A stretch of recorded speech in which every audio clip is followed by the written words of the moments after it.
all the world's a stage.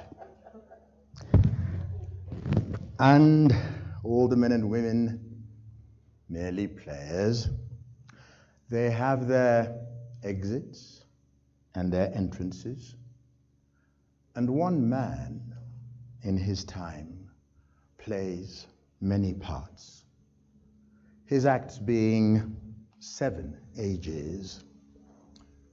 At first, the infant, mewling and puking in the nurse's arms.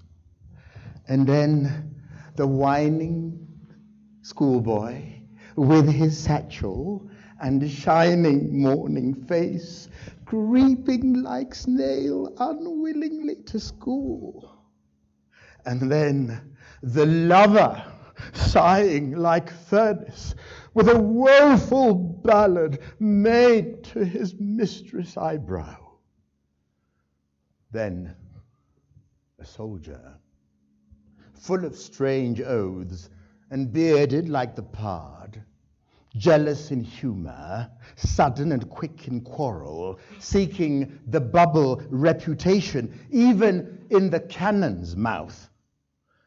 And then the justice, in fair round belly, with good capon lined, with eye severe and beard of formal cut, full of wise saws and modern instances, and so he plays his part.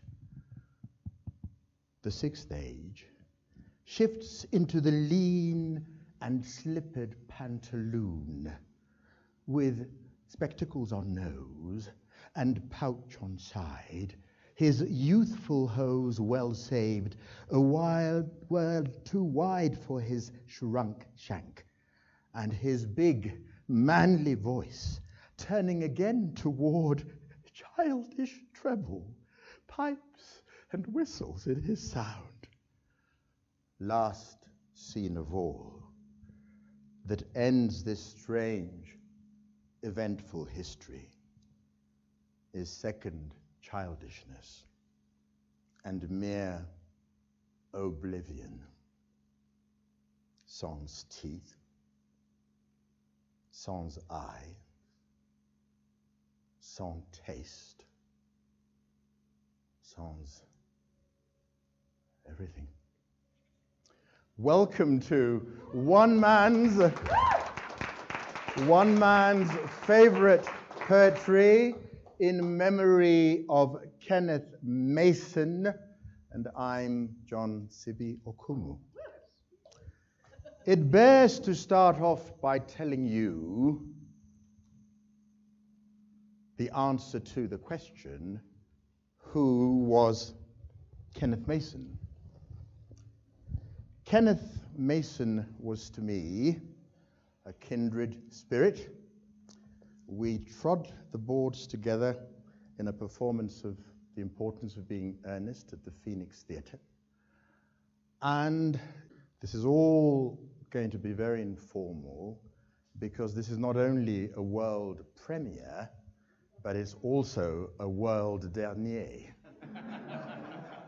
So this is the first and last time that I'm going to do this.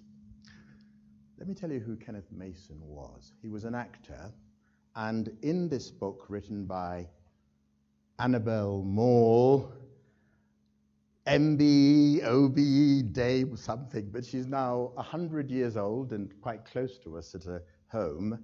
She wrote a book called Theatre Near the Equator, which you can't buy because it's out of print.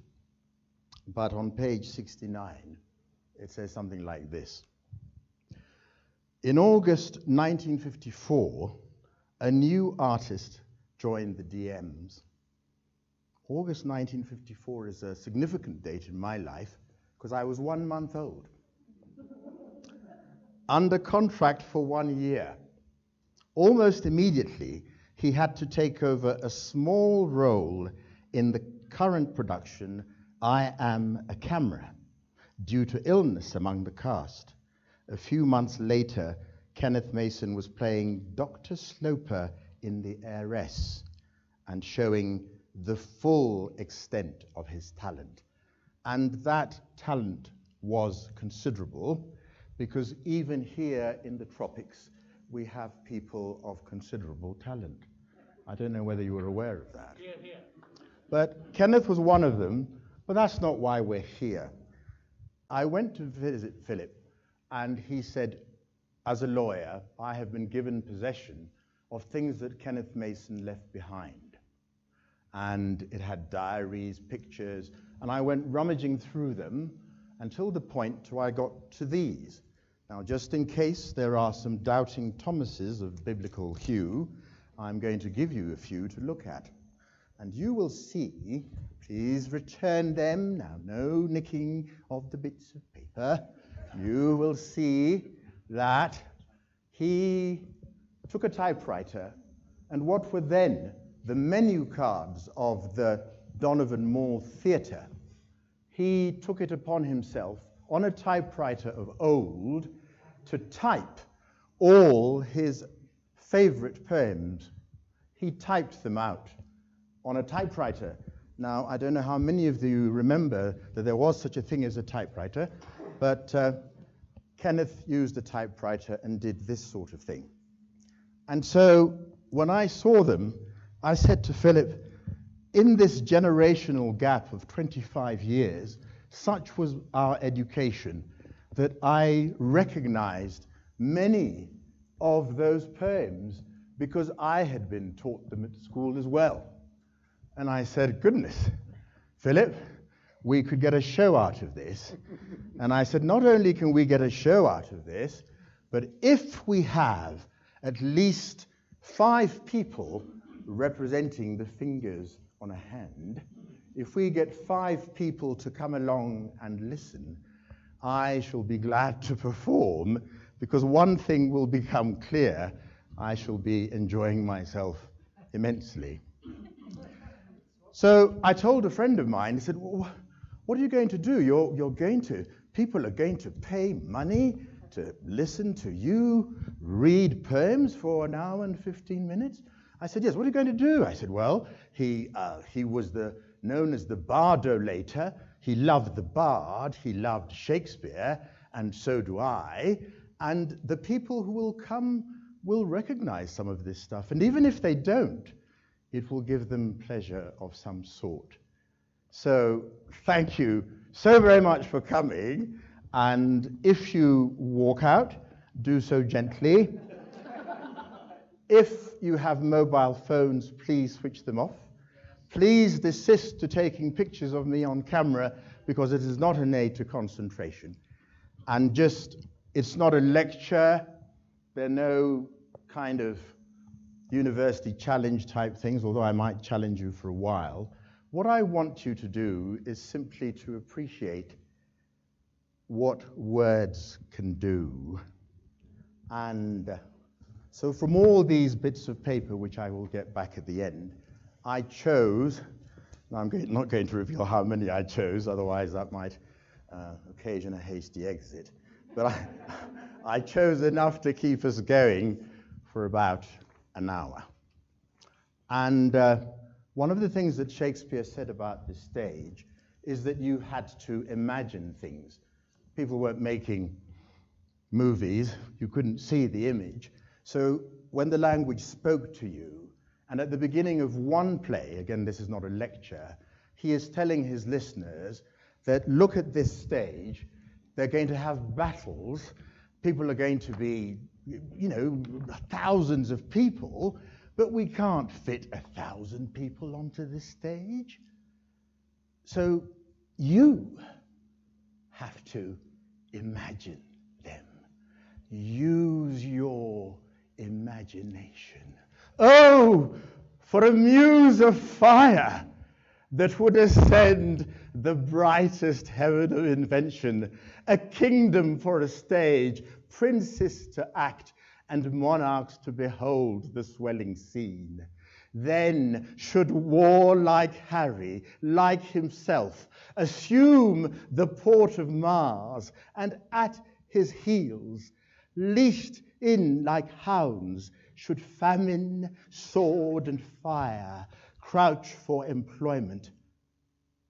But pardon, gentles all, the flat, unraised spirits that have dared on this unworthy scaffold to bring forth so great an object, can this cockpit hold the vasty fields of France? Or may we cram within this wooden O the very casks that did affright the air at Agincourt? Oh, pardon, since a crooked figure may attest in little place a million, and let us, ciphers to this greater compt, on your imaginary forces work. Suppose within the girdle of these walls are now confined two mighty monarchies, whose high, upreared and abutting fronts the perilous narrow ocean parts asunder. Piece out our imperfections with your thoughts, into 1,000 parts divide on man, and make imaginary puissance. Think, when we talk of horses, that you see them printing their proud hooves in the receiving earth. For 'tis your thoughts that now must deck our kings, carry them here and there, jumping o'er times, turning the accomplishment of many years into an hourglass, for the which supply admit me, chorus to this history, who, prologue-like, your humble patience pray, gently to hear, kindly to judge our play.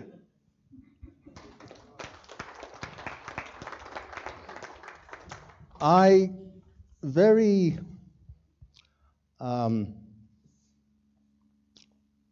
decided to think that I might change, or rather base my order thematically on those 7 ages of man. And therefore, I just love this idea of this man sitting there typing up these poems. And Philip told me that on his deathbed, these were the very last things that he had beside him to read. I thought that was quite magical. And the fact that he had within him this childlike essence, enough to like children's poems. And therefore the first segment is going to deal with children's poems. And I do think that we were all children once, I hope so.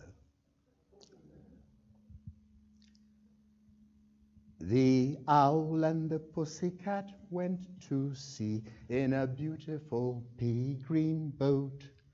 They took some honey and plenty of money wrapped up in a 5-pound note. The owl looked up to the stars above and sang to a small guitar. Oh, lovely pussy, oh, pussy, my love, what a beautiful pussy you are. You are, you are, what a beautiful pussy you are. Verse 2. Pussy said to the owl, you elegant fowl, how charmingly sweet you sing. Oh, let us be married, too long we have tarried, but what shall we do for a ring? They sailed away for a year and a day to the land where the bong tree grows, and there in a wood a piggy-wig stood with a ring at the end of his nose. His nose, with a ring at the end of his nose. And the final verse. Dear pig, are you willing to sell for 1 shilling your ring? Said the piggy, I will. So they took it away and were married next day by the turkey who lives on the hill. They dined on mince and slices of quince, which they ate with the runcible spoon. And hand in hand in the edge of the sand, they danced by the light of the moon. The moon, the moon, they danced by the light of the Give yourselves a clap. Who wrote that poem? Edward Lear. The chief defect of Henry King was chewing little bits of string. At last he swallowed some which tied itself in ugly knots inside. Physicians of the utmost fame were called at once, but when they came, they answered as they took their fees, "There is no cure for this disease. Henry will very soon be dead."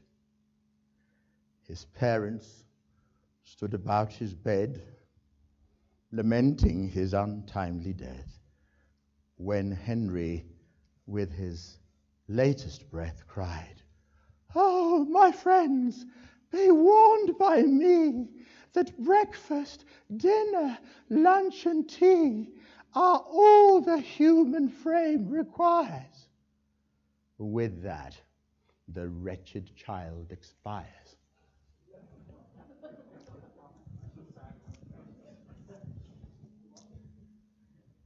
Tiger, burning bright in the forests of the night, what immortal hand or eye could frame thy fearful symmetry? In what distant deeps or skies burnt the fire of thine eyes? On what wings dare he aspire? What the hand dare seize the fire? And what shoulder and what art could twist the sinews of thy heart? And when thy heart began to beat, what dread hand and what dread feet, what the hammer, what the chain, in what furnace was thy brain? What the anvil, what dead grasp dare its deadly terrors clasp? When the stars threw down their spears and watered heaven with their tears, did he smile his work to see? Did he who made the lamb make thee? Tiger, tiger, burning bright in the forests of the night, what immortal hand or eye dare frame thy fearful symmetry? Now, when we were at school, we were told that that was an example of God's creation, that he could make all these delightful things that were very sort of harmless, but in the figure of the tiger with its claws, make something so beautiful that was capable of such violence. And basically, it was the sort of the yin and yang, the eternal cycles of violence and goodness, and good and bad. This one, for those of you who read the Bible, is about the fact that an animal, the donkey, was the animal that carried Jesus Christ towards his end. So since Easter's here. And again, the teacher, Mr. Nigel Slade, Mr. Beglin, whoever he was, said, "Look, little people, you know, there are people in the world who find that there's something intrinsically wrong with them. They don't fit in, and they ought to be excluded. But you've got to be kind, because all of us have something worth giving and worth appreciating." The donkey. When fishes flew and forests walked and figs grew upon thorn, some moment when the moon was blood, then surely I was born. With monstrous head and sickening cry, and ears like errant wings, the devil's walking parody on all four-footed things. The tattered outlaw of the earth, of ancient crooked will. Starve, scourge, deride me. I'm dumb. I keep my secret still. Fools, for I also had my hour, one far fierce hour and sweet. There was a shout about my ears and palms before my feet.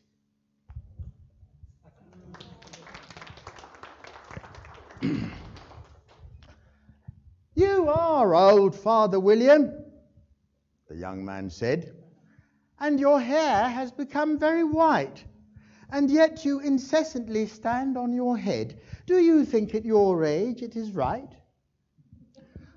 In my youth, Father William replied to his son, I feared it would injure the brain, and now that I'm perfectly sure I have none, why, I do it again and again.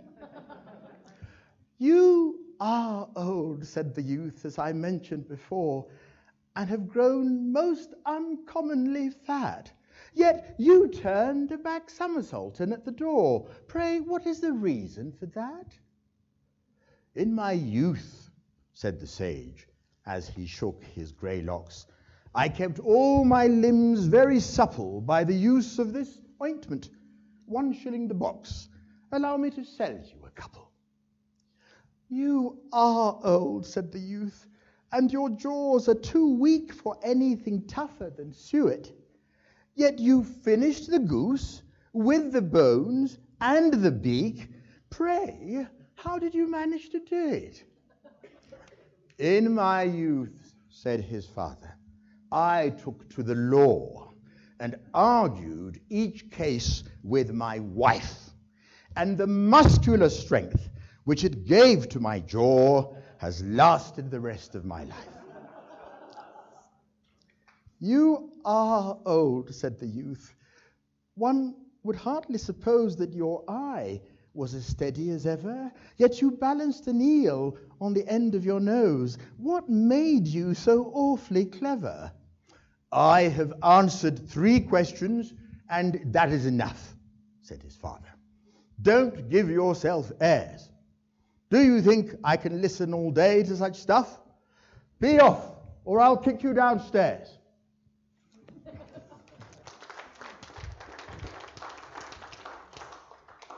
That was Lewis Carroll, Alice in Wonderland and all that. And I chose this for my desert island, Kenneth Mason. And this is about, the minute I say it's a nonsense poem, I think you think that I'm going to read nonsense, nonsense, nonsense. Okay, have a go. Here we go. 'Twas brillig, and the slithy toves did gyre and gimble in the wabe. All mimsy were the borogoves, and the mome raths outgrabe. Beware the jabberwock, my son, the claws that bite, the jaws that catch. Beware the jub-jub bird, and shun the frumious bandersnatch. He took his vorpal sword in hand, long time the manxome foe he sought. He rested by the tum-tum tree and stood a while in thought. And as in uffish thought he stood, the jabberwock, with eyes of flame, came whiffling through the tulgey wood and burbled as it came. 1, 2, 1, 2, and through and through. The vorpal blade went snicker-snack. He left it dead, and with its head he went galumphing back. And hast thou slain the jabberwock? Come to my arms, my beamish boy. O frabjous day, callooh, callay, he chortled in his joy. 'Twas brillig, and the slithy toves did gyre and gimble in the wabe. All mimsy were the borogoves, and the mome rats outgrabe.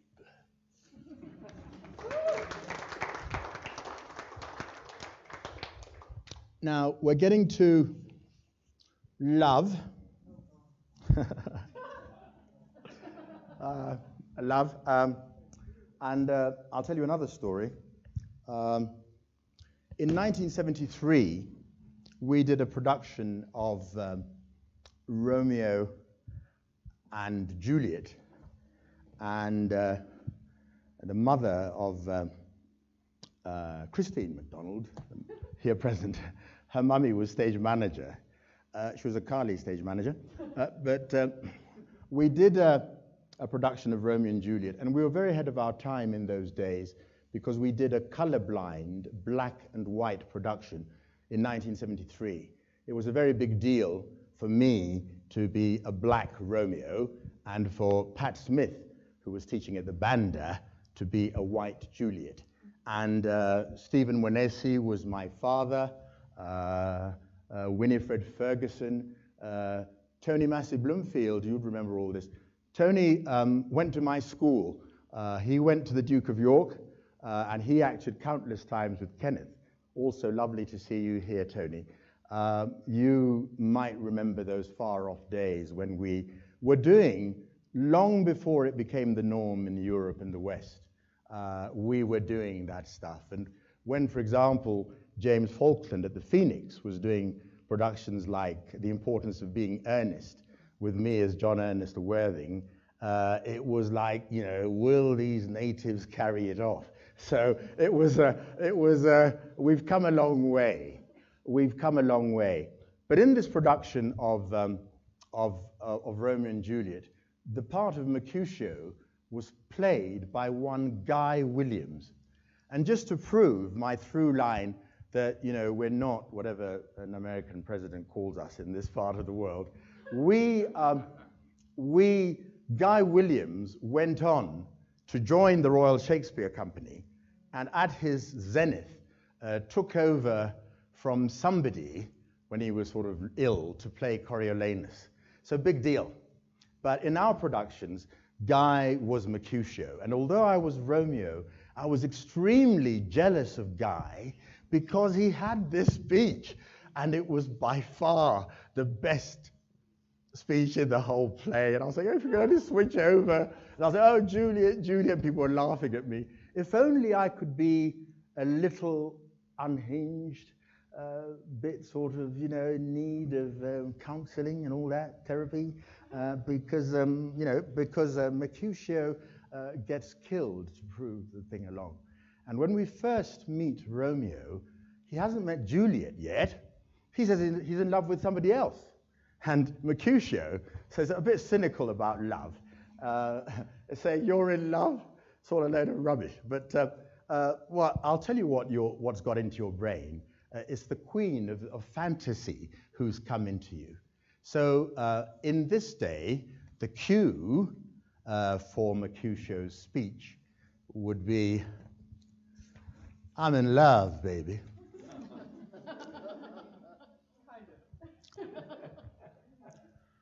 Oh, then I see Queen Mab hath been with you. Now you've got to see this guy losing it towards the end. It's a crescendo. It starts off. Oh, then I see Queen Mab hath been with you. She is the fairies' midwife, and she comes in shape no bigger than an agate stone on the forefinger of an alderman, drawn with a team of little atomies over men's noses as they lie asleep. Her wagon spokes made of long spinners' legs, the cover of the wings of grasshoppers, her traces of the smallest spider web, her collars of the moonshine's watery beams, her whip of cricket's bone, the lash of film, her wagoner, a small grey-coated gnat, not half so big as a round little worm, pricked from the finger of a maid. Her chariot is an empty hazelnut, made by the joiner squirrel or old grub, time out of mind the fairies' coachmakers. And in this state she gallops night by night through lovers' brains, and then they dream of love. Or courtiers' knees that dream on curtsy straight, or lawyers' fingers who straight dream on fees, or ladies' lips who straight on kisses dream, which oft the angry mab with blisters plagues, because their breaths with sweetmeats tainted are. Sometimes she gallops o'er a courtier's nose, and then dreams he of smelling out a suit. And sometimes comes she with the tide's pigtail, tickling a parson's nose as a lies asleep. Then dreams he of another benefice. Sometimes she driveth o'er a soldier's neck, and then dreams he of cutting foreign throats, of breaches, ambuscados, Spanish blades, of healths 5 fathom deep, and then anon, drums in his ear, at which he starts and wakes, and being thus frighted, swears a prayer or two and sleeps again. This is that very mab that plats the manes of horses in the night, and bakes the elf-locks in foul sluttish hairs, which once untangled much misfortune bodes. This is the hag, when maids lie on their backs, that presses them and learns them first to bear, making them women of good carriage. This is she! Peace, peace, Mercutio, peace. Thou talk'st of nothing. True, I talk of dreams, which are the children of an idle brain, begot of nothing but vain fantasy, which is as thin of substance as the air.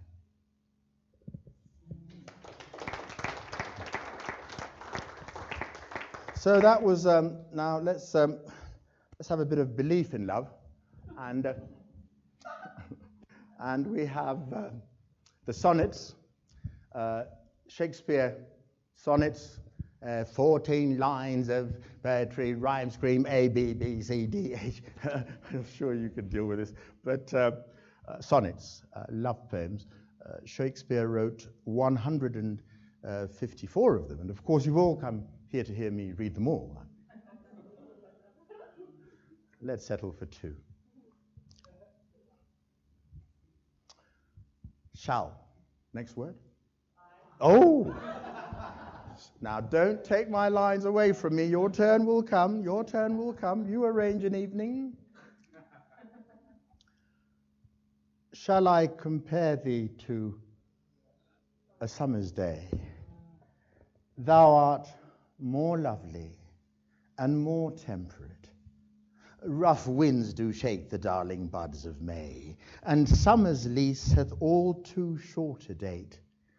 Sometime too hot the eye of heaven shines, and often is his gold complexion dimmed, and every fair from fair sometime declines, by chance or nature's changing course untrimmed. But thy eternal summer shall not fade, nor lose possession of that fair thou erst, nor shall death brag thou wanderest in his shade, when in eternal lines to time thou growest, so long as men can breathe or eyes can see, so long lives this, and this gives life to thee. Now, I must tell you that in my youth, the great Astus, the great letter writer, when we'd met a pretty girl at a debating competition or anything, we'd write letters and then seal them in an envelope. And the big thing to do was to, at the end of the album, to take the initials SWALK, SWALK, and this signified sealed with a loving kiss. And then when we thought we're really getting excited and amorous, we might switch that to Italy, ITALY. I trust and love you, debonair. Love you too. Sonnet 116. Let me not to the marriage of true minds admit impediments. Love is not love which alters when it alteration finds, or bends with the remover to remove.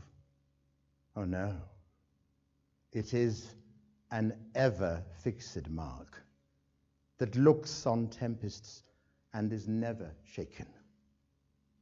It is the star to every wandering bark, whose worth's unknown, although his height be taken. Love's not time's fool, though rosy lips and cheeks within his bending sickle's compass come. Love alters not with his brief hours and weeks, but bears it out, even to the edge of doom. If this be error, and upon me proved, I never writ, and no man ever loved.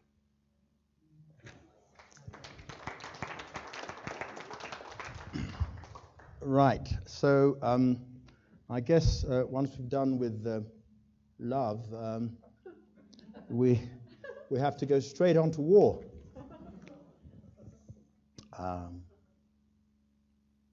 No, we're not going on to war.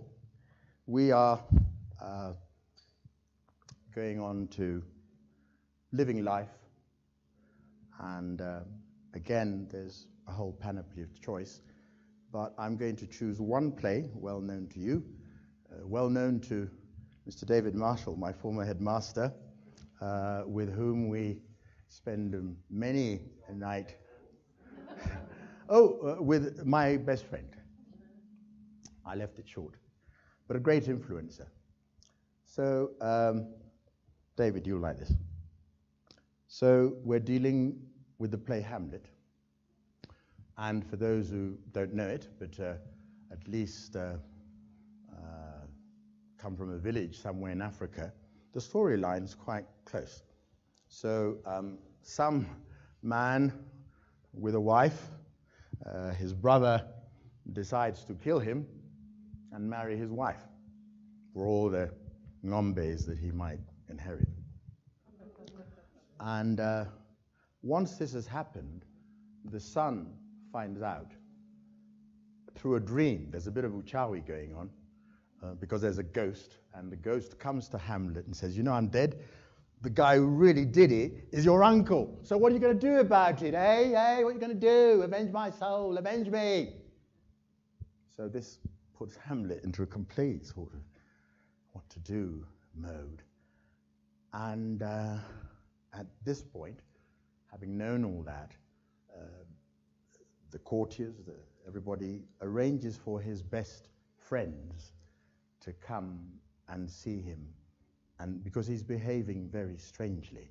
And nobody knows quite whether he's making it up, but he doesn't know what to do. So you can imagine his mates, let's forget their names, his mates are there, and they say, hey, what's up with you, matey? What's all this sort of, come on, get off, let's go off to have a drink, go to a disco or something. And this is his reply. I have of late, but wherefore I know not, lost all my mirth, foregone all custom of exercises, and indeed it goes so heavily with my disposition that this goodly frame, the earth, seems to me a sterile promontory.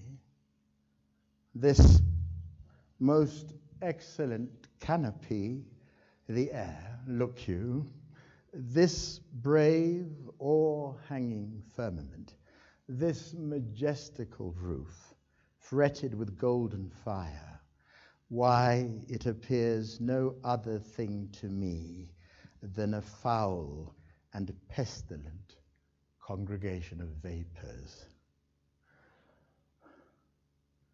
What a piece of work is a man!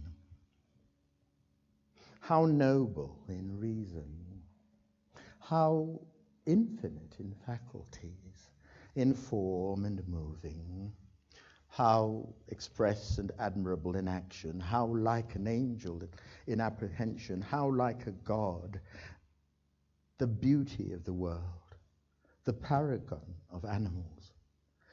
And yet, to me, what is this quintessence of dust? Man delights not me, no, nor woman neither, though by your smiling you seem to say so. So he goes deeper and deeper and deeper into depression until such time as he's thinking, is life worth living?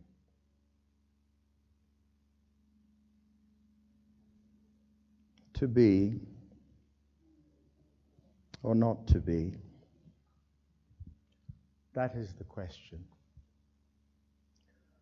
Whether it is nobler in the mind to suffer the slings and arrows of outrageous fortune, or to take arms against a sea of troubles, and by opposing, end them, to die, to sleep, no more. And by a sleep to say we end the heartache and the thousand natural shocks that flesh is heir to. 'Tis a consummation devoutly to be wished. To die, to sleep,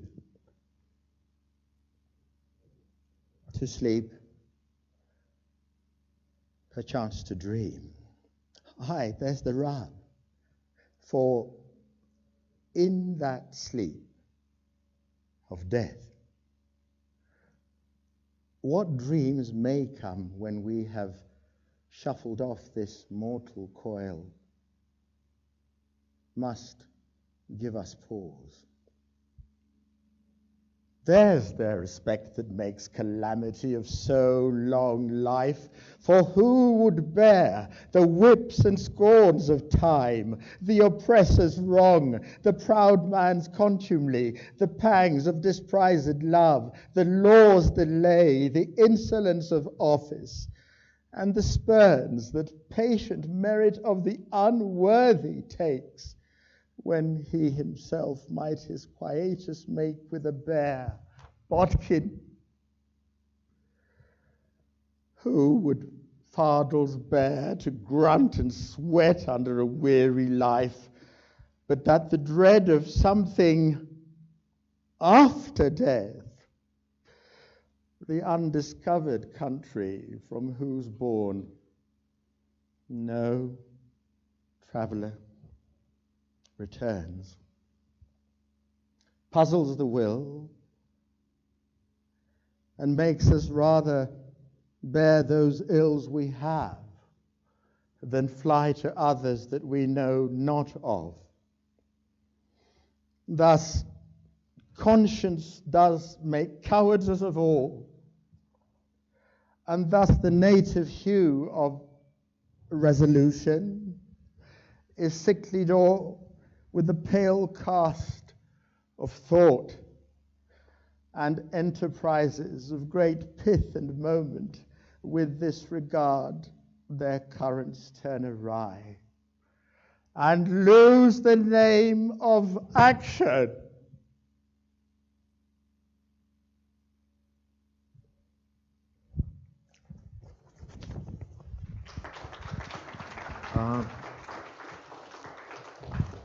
War at last. So that's just an introduction to the next bit. For those of us who study literature, I'm going to. I studied French, and we met a poet called Jacques Prévert.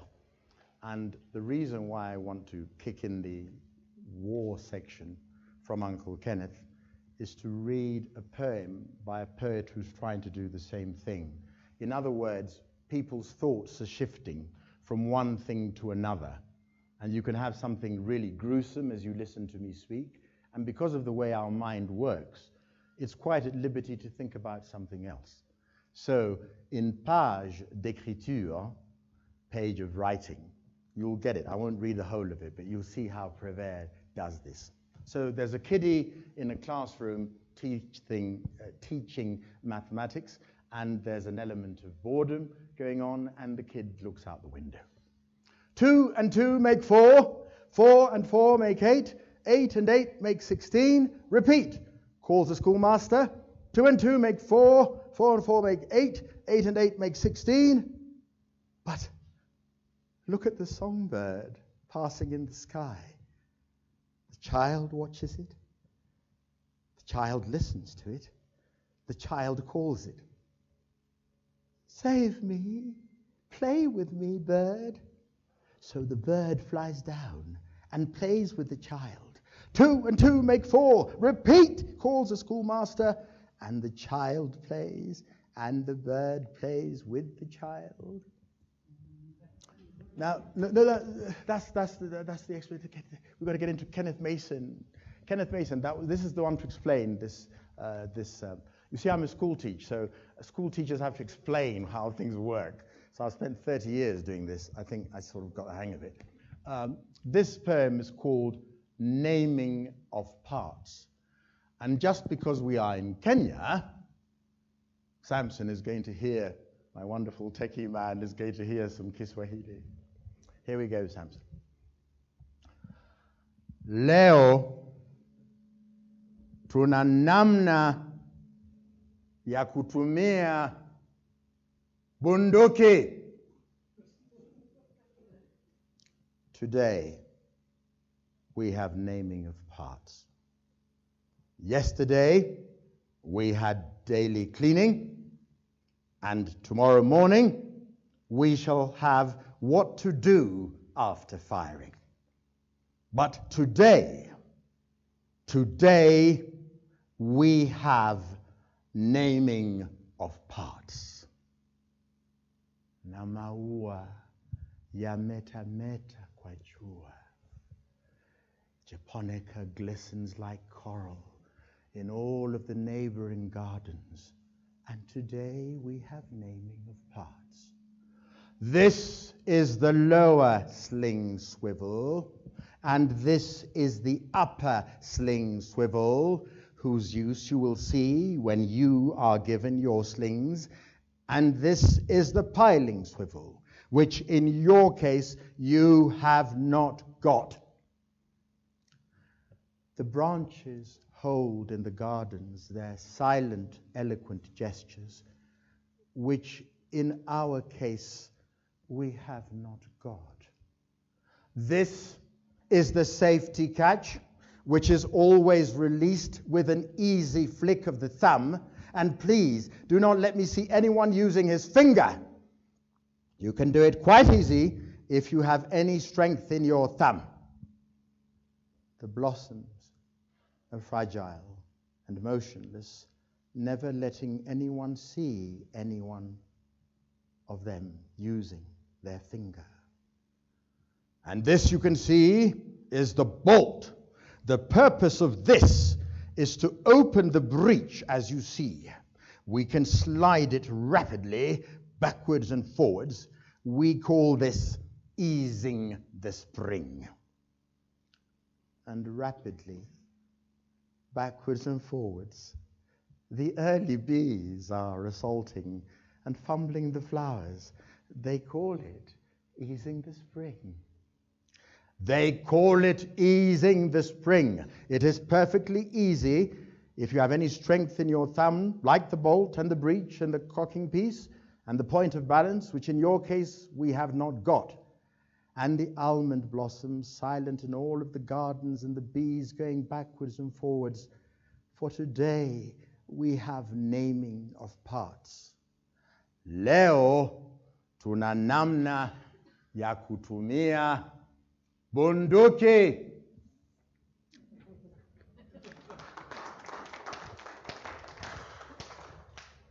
Have I done an hour yet? Are we still with it? Are you having a good time? Oh. Okay. Okay.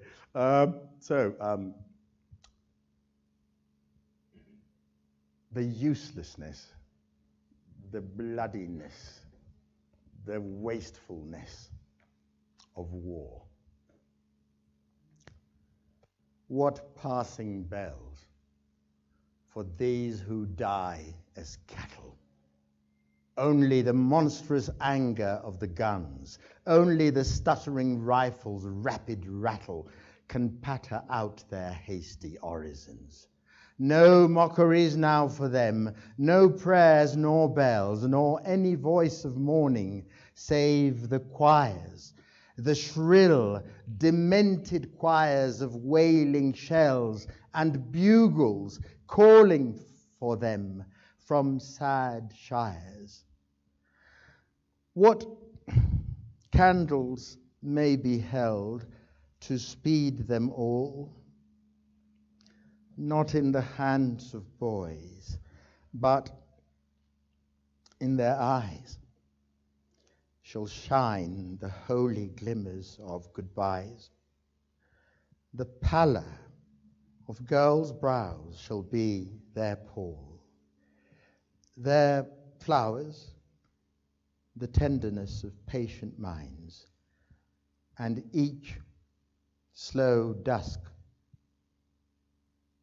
a drawing down of blinds.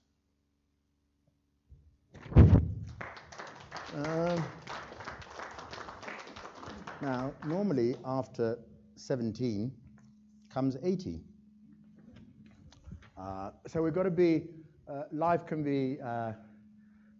be horrible, but there's so many delights in life as well. So as we draw towards the close, we've got death is still on its way, remember? But let's see what there is to rejoice in. Leisure by H. Davis.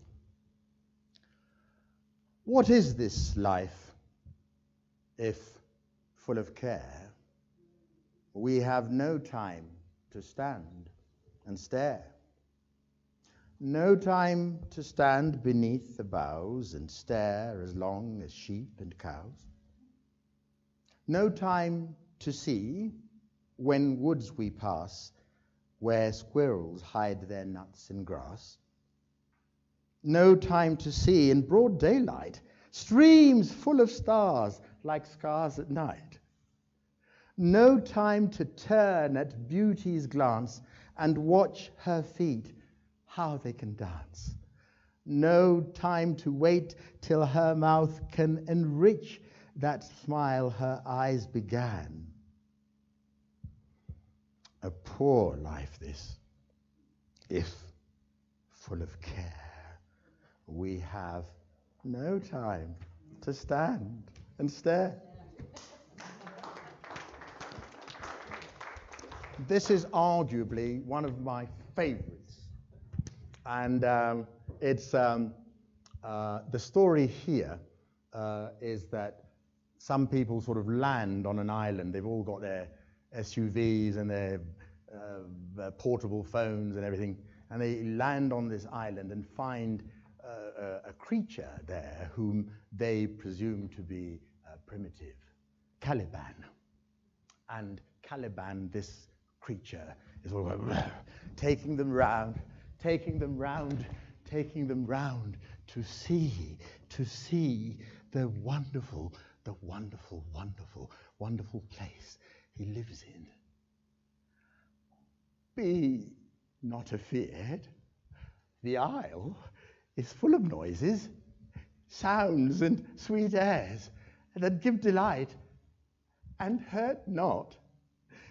Sometimes 1,000 twangling instruments will hum about mine ears, and sometime voices that, if I then had waked after long sleep, will make me sleep again. And then, in dreaming, the clouds methought would open and show riches ready to drop upon me, that when I waked, I cried to dream again. Isn't that lovely?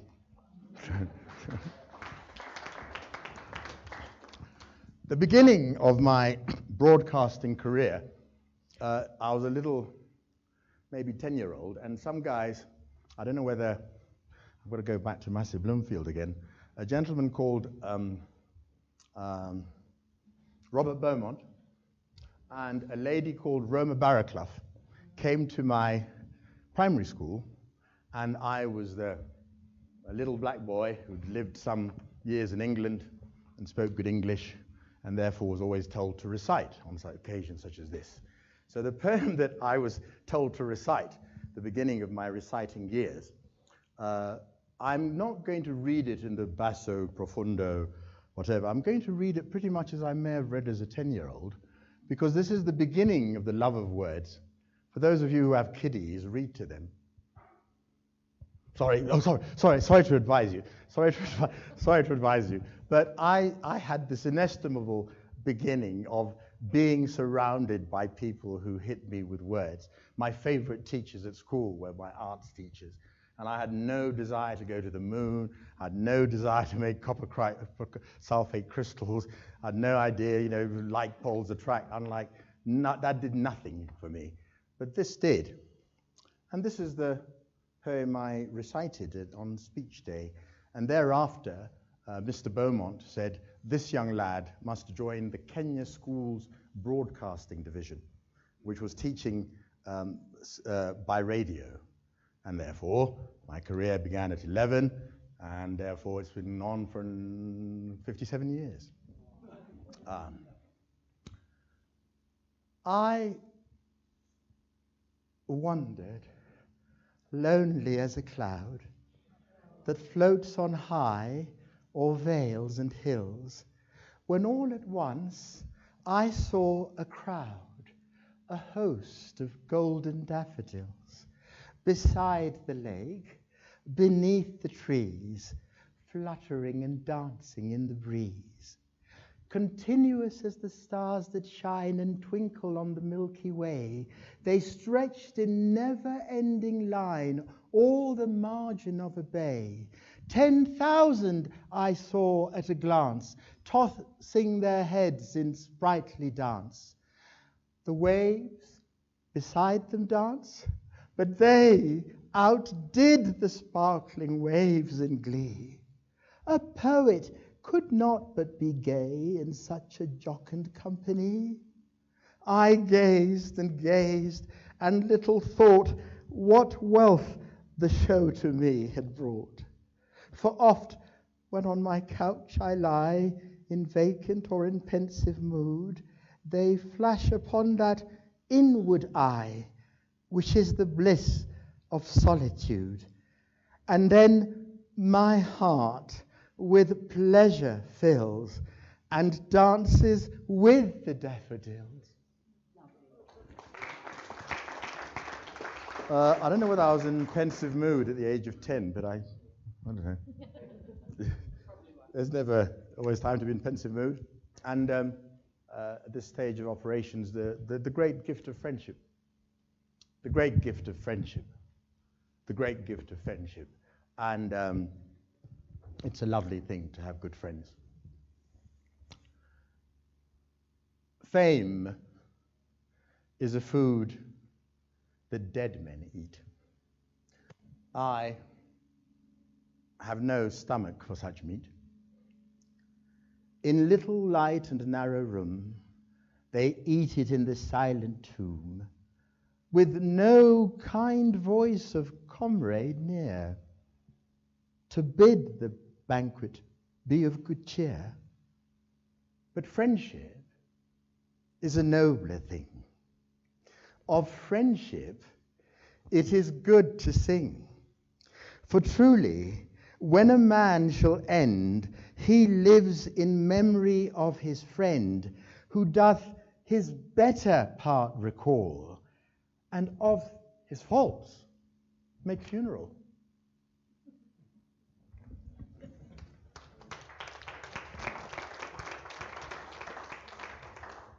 Now, we are getting close to the end.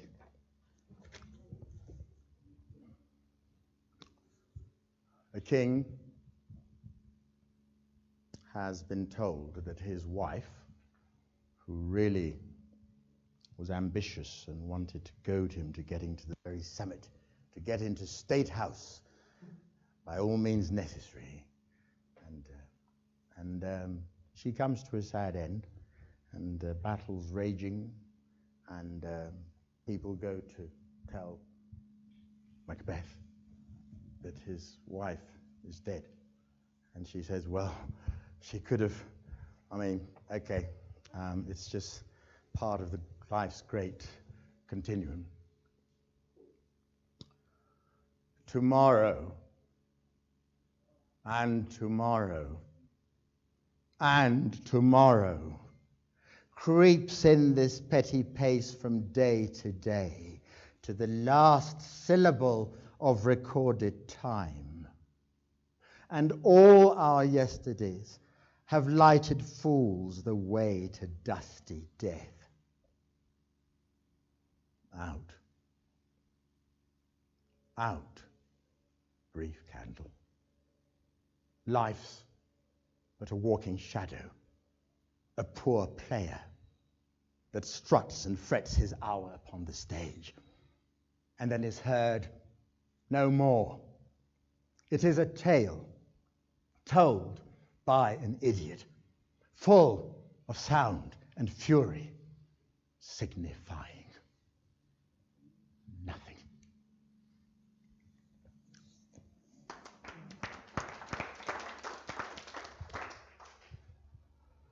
Julius Caesar is told you're king, your people are plotting against you, they're trying to get rid of you in State House, and you better get the army in and see if they've got enough tanks to shield you. And he says, I'm not scared of my end.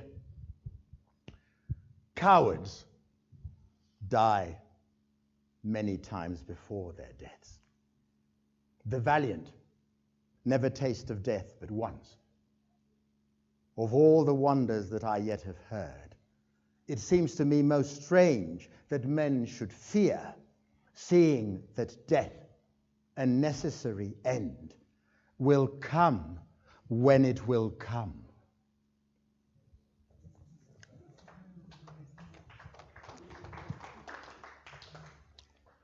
Measure for measure, Claudio.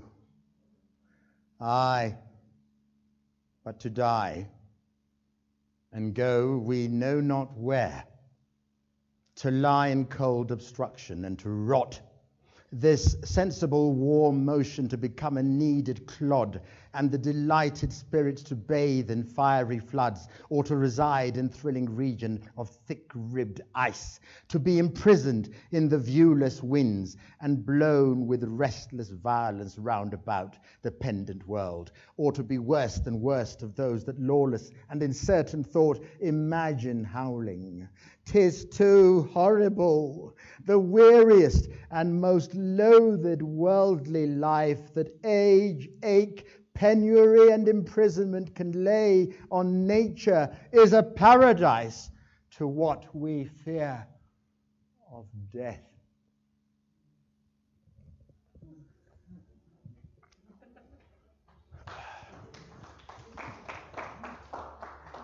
Almost there. Almost there. And I'll tell you, when I've done all these sort of grisly things at the end, like the rock star, you're going to sort of give me a big clap, then I'm going to come back and do an encore with some really cool stuff.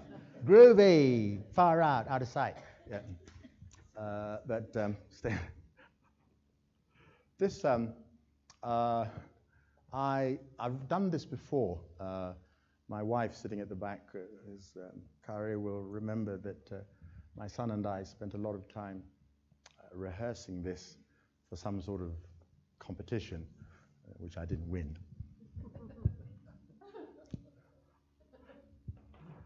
And the way I played this was to imagine that somebody's died. It's not the moment in the play that it happens in Shakespeare, but you're giving a funeral oration, and somebody very dear to you has died, and it's your turn to come and give a speech. So you're the buddy. So there he is, coffin, imagine, coffin. Here's the microphone. Mr. John Sibi-Okumu.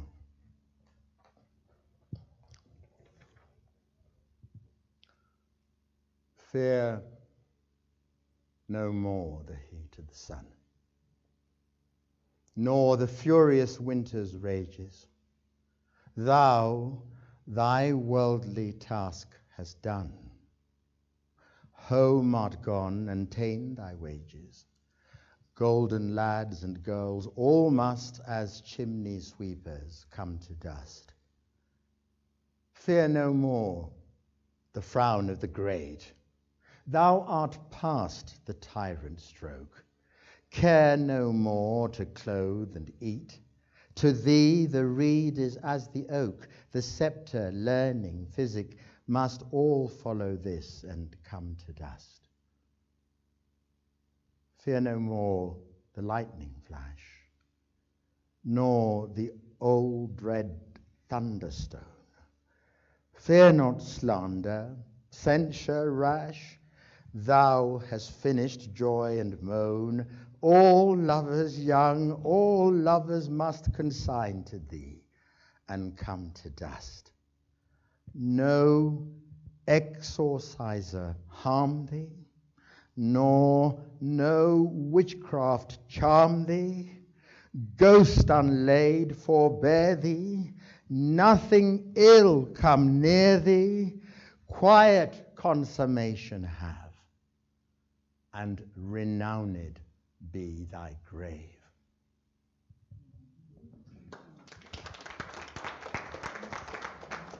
Now, just to prove to you that I'm not cribbing, if I can find them, I think,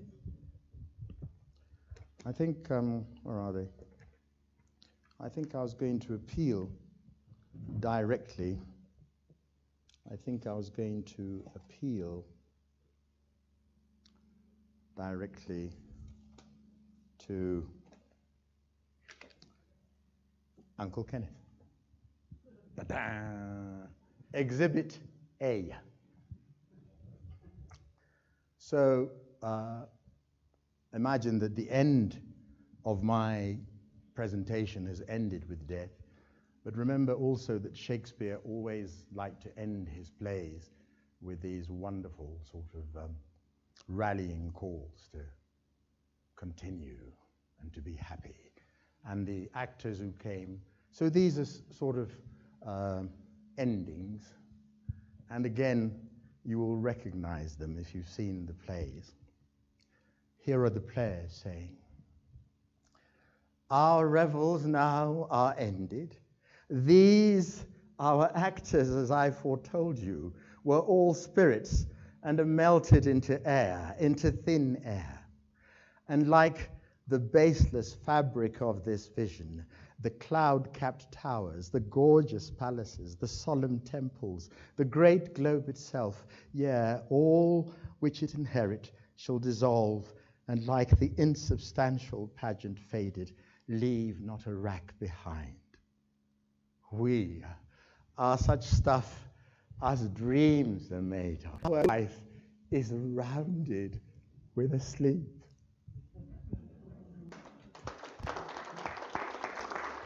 So this is another ending. We're going towards the end. And at the end of this play, Shakespeare, at the end, there's going to be a cue for you, "Set me free." He calls upon the audience. He's been a bad Mchawi. He's been making horrible things happen. But everything has turned out all right in the end.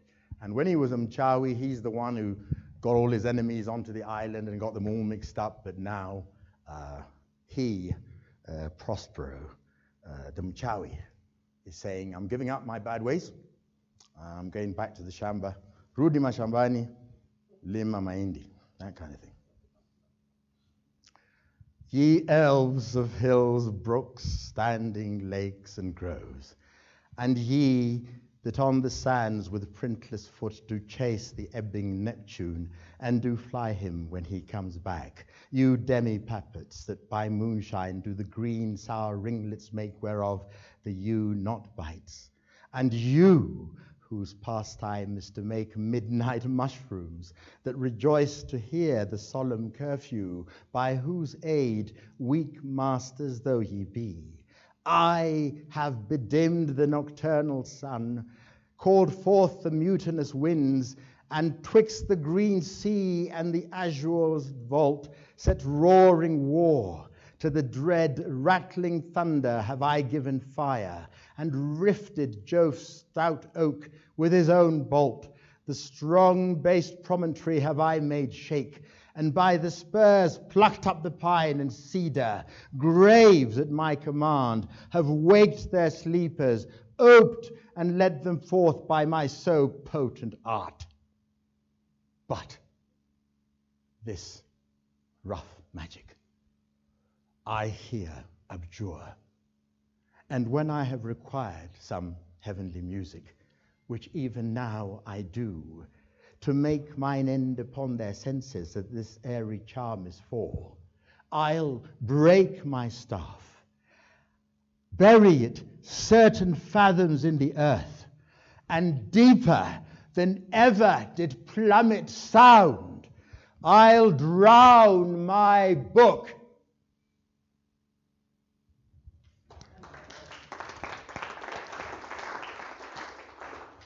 So he's left as a Jawi, he's gone back to peaceful living, and he says, you guys who've been watching all the awful things that I've done, when I say set me free, if you clap, then I will be set free. So that's your cue. Now my charms are all o'erthrown, and what strength I have mine own, which is most faint. Now 'tis true, I must be here confined by you, or sent to Naples. Let me not, since I have my dukedom got and pardoned the deceiver, dwell in this bare island by your spell, but release me from my bands with the help of your good hands. Gentle breath of yours my sails must fill, or else my project fails, which was to please. Now I want spirits to enforce, art to enchant, and my ending is despair, unless I be relieved by prayer, which pierces so that it assaults mercy itself, and frees all faults. As you from crimes would pardoned be, let your indulgence set me free.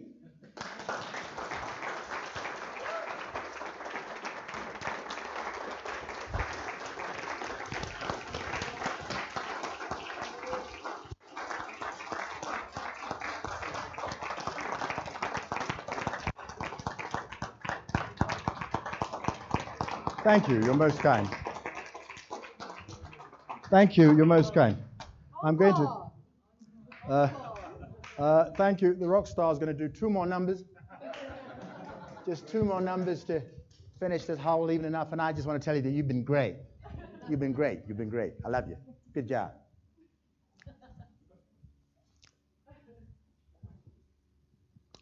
One significantly, in these gender-sensitive times, is by a man, and last of all, there's going to be one by a woman.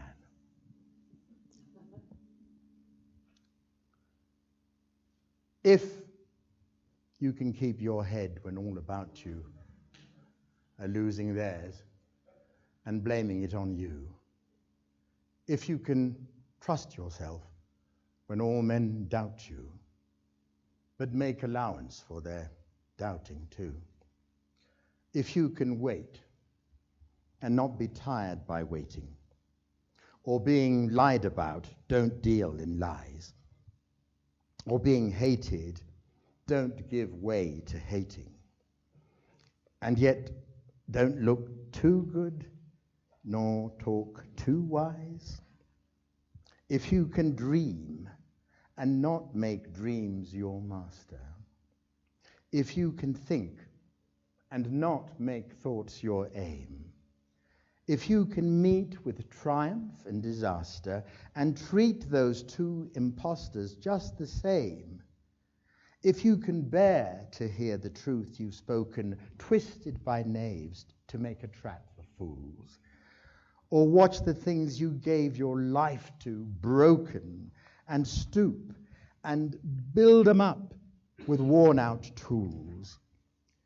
If you can make one heap of all your winnings and risk it in one turn of pitch and toss and lose and start again at your beginnings and never breathe a word about your loss, if you can force your heart and nerve and sinew to serve your turn long after they are gone, and so hold on where there is nothing in you except the will which says to them, hold on!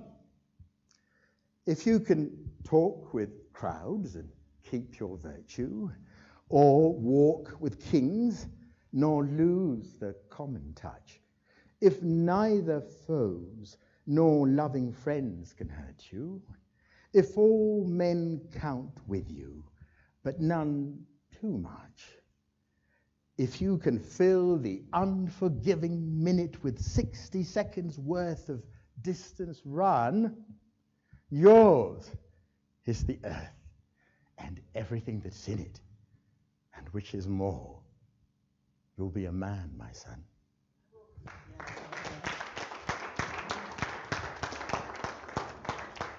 There are very many versions of this, if you Google it and everything, but this is the one Uncle Kenneth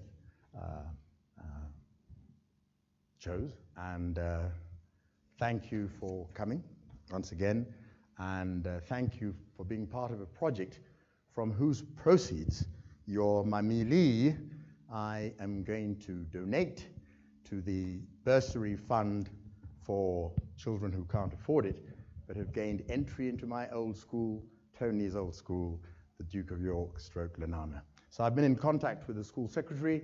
Thank you very much. Here's the last one.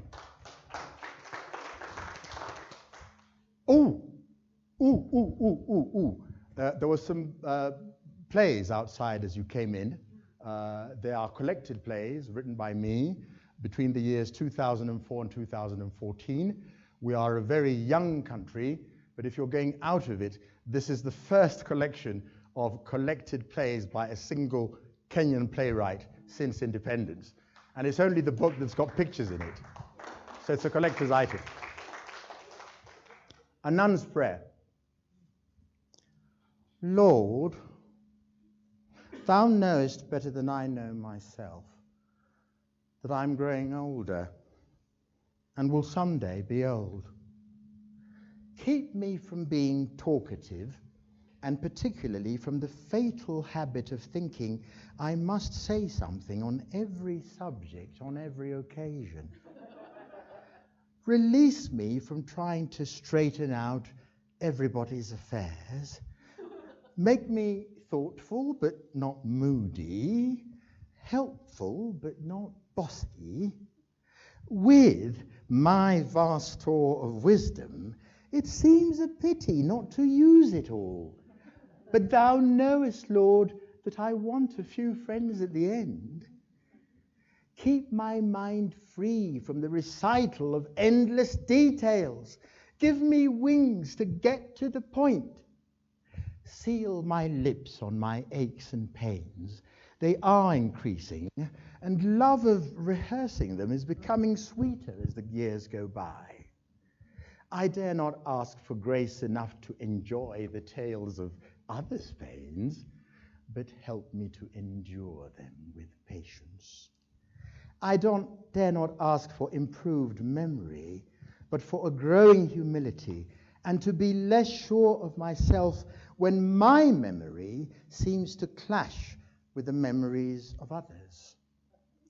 Teach me the glorious lesson that occasionally I may be mistaken. Keep me reasonably sweet. I do not want to be a saint. Some of them are so hard to live with. But a sour old person is one of the crowning works of the devil. Give me the ability to see good things in unexpected places, and talents in unexpected people. And give me, O Lord, the grace to tell them so. Help me to extract all possible fun out of life. There are so many funny things around us, and I don't want to miss any of them. Amen.